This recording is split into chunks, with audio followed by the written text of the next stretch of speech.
Vivek Ramaswamy, 2024 Republican presidential candidate in focus now. Good to see you. I want to start with the nation's #1 octogenarian, poised now to attend the Group of 20, the G20, while our enemies are cozier than ever with each other. How's Joe Biden's foreign policy for you so far? I think it's been a disaster. And I do think, Harris, one of the great risks we face is the alliance between countries like Russia and China. Now North Korea getting closer in that relationship as well. I think this is a reflection of U.S. weakness on the global stage. The fact that we're not energy independent in this country is why Putin actually had the courage to go after Ukraine.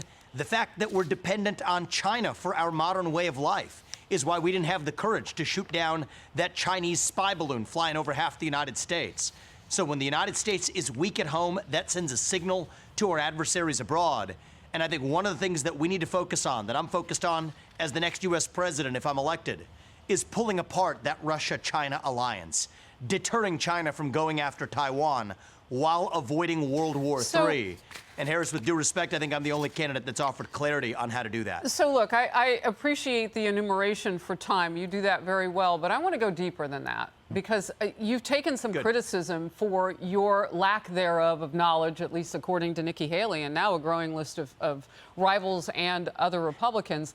So I want to know, what exactly would you do to decouple countries like China and Russia and North Korea? How do you split them up? Absolutely. And Harris, don't mistake my lack of holding political office for lack of knowledge in this area. Believe me, I understand this deeply. The one thing I would do is I would use the end of the Ukraine war as an opportunity to negotiate a deal that requires Russia to exit its military partnership with China, because the Russia-China alliance is the single greatest threat we face. Russia's nuclear capabilities, China's naval capabilities, the fact that we depend on China, that's a risk to the U.S. That's the first thing I would do. Second thing I would do is strengthen our alliances with nations like India that could close the Andaman Sea, where China gets its oil supplies in the event of a conflict. Strengthen our alliances with countries like Japan and South Korea to help reduce our economic dependence on China. And to be crystal clear, something that no other presidential candidate has actually been able to say, that we will defend Taiwan with clarity. Right now, the U.S. adopts the one China policy. I say no. We will defend Taiwan until, at least until, we have achieved semiconductor independence in the U.S., at which point we resume strategic ambiguity, which is the current U.S. posture. I think clarity will actually be our friend, not ambiguity. Two quick follows. When the Ukraine war ends, of course, nobody has a date certain on that. And do you see us leaning in and having to fight to get that to happen? I actually view it the other way, Harris. I think that clarity through diplomacy can lead us to the end of that war. On the deal that I would do, I've been very clear about this. Ukraine would come out with its sovereignty intact, which is far from certain on the track they're going today. But I would tell Vladimir Putin, look, in a good deal, everybody gets something. We would make a permanent commitment that NATO will not admit Ukraine to NATO and also freeze the current lines of control. But the bigger win for the United States and for the free world as we know it is pulling apart the Russia-China alliance and further get the Russian military presence out of the Western Hemisphere. Nicaragua, Venezuela, Cuba, where there's a Russian military presence. I favor a modern Monroe Doctrine to say, get out of our hemisphere. This is how we actually secure peace, advance American interests, and avoid World War III in the process. All right, you mentioned Putin. I want to go further here. Criticism after you made this comment at a campaign event on Monday. Let's watch together. I'm wondering how you'll hold Putin responsible for his war crimes. I do not trust Vladimir Putin. I think many of his actions have been craven. But I think that our top enemy is Communist China. And we cannot strengthen Communist China by driving Russia further into China's arms. The U.S. president is not the International Court of Justice. The International Court of Justice is the International Court of Justice. Former National Security Advisor John Bolton's reaction to that now. I think Ramaswamy reminds me an awful lot of Donald Trump. He has very firm opinions on subjects he knows absolutely nothing about. Like Trump said, he would put Zelensky and Putin in a room and he'd have it solved in 24 hours. Ramaswamy is going to go to Moscow, convince Putin to break the alliance with China and end the war that way. I mean, they might as well be in kindergarten talking about a very complex situation. Your fellow GOP contenders echoed that. Former Texas Congressman Will Hurd called your foreign policy approach, this is a quote, always wrong, never in doubt. You've also faced previous attacks from former VP Mike Pence and the former UN Ambassador Nikki Haley on this issue. How do you defend against those attacks? I think this is a fundamental ideological divide in the GOP, and we should have an open debate about it. The Karl Rove, John Bolton, Nikki Haley, Mike Pence, Chris Christie wing of the party does have one set of views. I respect their views, and I'm not going to distort what they say. I'm a little disappointed that they would distort what I say instead of having an open debate.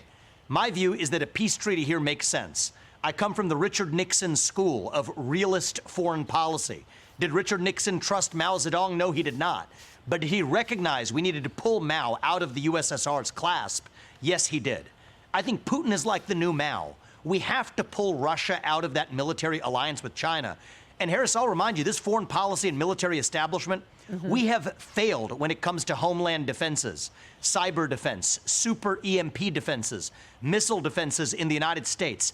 Utterly lacking today. I think that is malpractice from the existing military and foreign policy establishment. And I do think it will take an outsider. One area where I will give Trump credit is he did keep us out of a war, something we can say that's different than the other three presidents of this century. But I'm going to take that to the next level, reuniting this country, avoiding World War III, and actually asserting American interests based on principle. And yes, I do think it'll take a newcomer and an outsider to the neocon foreign policy establishment to deliver that. That's why I'm in this race. Well, you're absolutely right in terms of the national security failures. I'd add to that the border, which is a huge one. And that's on this current watch, although we have seen struggles with border policies for decades now. What we're seeing now is epic and really per this commander-in-chief. All right, Vivek, let's get to this part. A new poll shows that fewer than half of Republican and Republican-leading independents are seriously worried about Trump's criminal charges hurting his 2024 chances. Among that same group, that voting group, I should say, Trump holds the lead with 52%, followed by DeSantis with 18%. Haley, Pence tied at 7%, and you have 6% of Republican support. Another Fox debate coming up. It's on Fox Business with Univision. Are there any tweaks you're going to make as you go into that new debate? My whole strategy in this campaign, Harris, is to speak the truth, speak it in an unvarnished way. That's what's lifted this campaign up. I started at 0.0% in March. In most of the national polling averages and all the polling averages, I'm at a solid third, creeping into second on some of those polls. But it's not where the week-to-week polling differences that matter. I think the thing that people actually care about in this country is they're hungry for the truth. We have a government that hasn't trusted the people with the truth for a long time. I think the government needs to start telling the truth to the people again. That's what I'm doing this campaign. I'm not speaking through a political filter. That's what I did on the first debate stage, take the filter off. I'm going to be doing the same thing on the second debate stage as well. I think that's good for our country. I think it's healthy when our party has vigorous debate on both domestic and foreign policy. The way I look at it is I'm best positioned to shut down the administrative state, declare independence from China, grow our economy, and most importantly, Harris, revive national pride, something we're lacking in the next generation. And as the young person in this race, I think I know something about how to actually reach that next generation in a way that we're going to need. All right, real quickly, because the next debate will be on Fox Business. I would imagine the economy will come up. We just learned that the inflation rate is ticking back up. We're above 3% again for last month. We're going in the wrong direction now. And that's 3+%, 3.2 right now, above the 9+% we were rocking last year. So what people sometimes miss, because the White House isn't transparent about it, is that it's adding on to what we already have been paying. Your quick take on how you fix and really get the inflation to come down. Simple answers: drill, frack, burn coal, embrace nuclear, unlock American energy production. Stop using taxpayer money to pay people more to stay at home than to go to work, which is worsening our supply chain situation. Stabilize the U.S. dollar as the sole mandate for the U.S. Fed rather than a volatile dollar. And then most importantly, Harris, rescind a majority of unconstitutional federal regulations that act like a wet blanket on the U.S. economy. That's how we fight inflation.